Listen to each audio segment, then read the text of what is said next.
மேட்டுப்பாளையம் நகராட்சி 21வது வார்டில் குடிநீர் குழாயில் இறைச்சி கழிவுகள் கலந்து வந்ததால் பொதுமக்கள் அதிர்ச்சி. கோவை மாவட்டம் மேட்டுப்பாளையம் நகராட்சி 21வது வார்டில் 1500க்கும் மேற்பட்ட குடியிருப்புகள் உள்ளன. இதில் கெண்டையூர் சாமப்பா லேஅவுட்டில் 200க்கும் மேற்பட்ட வீடுகள் உள்ளன. இந்த குடியிருப்புகளுக்கு ஒரு நாள் விட்டு ஒரு நாள் நகராட்சி சார்பில் குடிநீர் விநியோகம் செய்யப்பட்டு வருகிறது.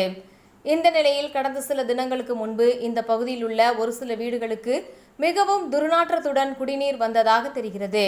மேலும் குடிநீரில் சிறு சிறு துகள்களாக முடி, கொழுப்பு, சிறிய எலும்பு துண்டுகள் கலந்து வந்ததாக தெரிகிறது. இதனை கண்ட பொதுமக்கள் அதிர்ச்சி அடைந்தனர்.